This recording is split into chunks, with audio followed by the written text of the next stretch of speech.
Today, we're discussing a subject that affects every employer: paying your employees and how you may be unintentionally breaking the law.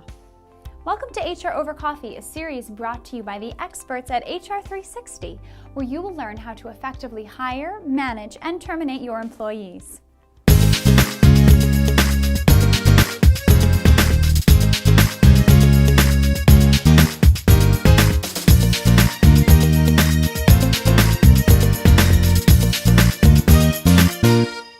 Did you know that you may be unintentionally violating the law? That's right. The basic rules on paying minimum wage and overtime are set by a federal law called the Fair Labor Standards Act, or FLSA for short.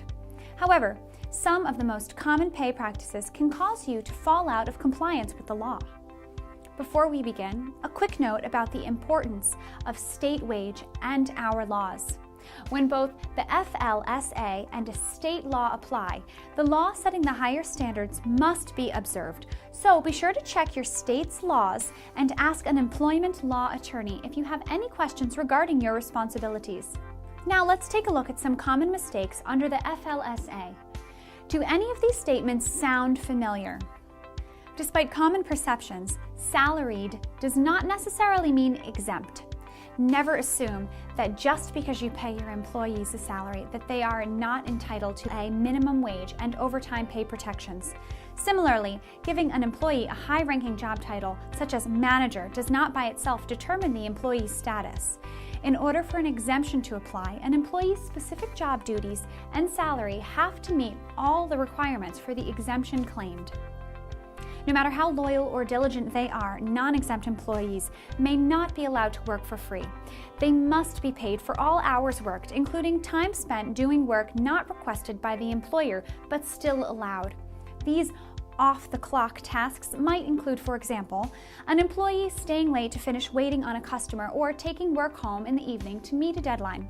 Remember, even if an employee volunteers to perform the work, you must, in most cases, count his or her hours as compensatable time. It is your responsibility as a manager to exercise control and make sure that extra work is performed only with your consent. While it's true that independent contractors are not entitled to overtime pay because there's not an employment relationship under the law, the existence of a contract alone is not enough to determine a worker's status. As a manager, you must analyze the underlying nature of each work relationship to ensure that your employees are properly classified. There is no single rule or test for determining whether an individual is an independent contractor or an employee for the purposes of the FLSA. Some of the relevant factors to consider might include the nature and degree of control exercised over the worker, the permanency of the relationship, and the amount of the worker's investment in facilities and equipment. Visit the U.S. Department of Labor's website to learn more about these other factors to help you make the right call. Of course, these are just a few examples.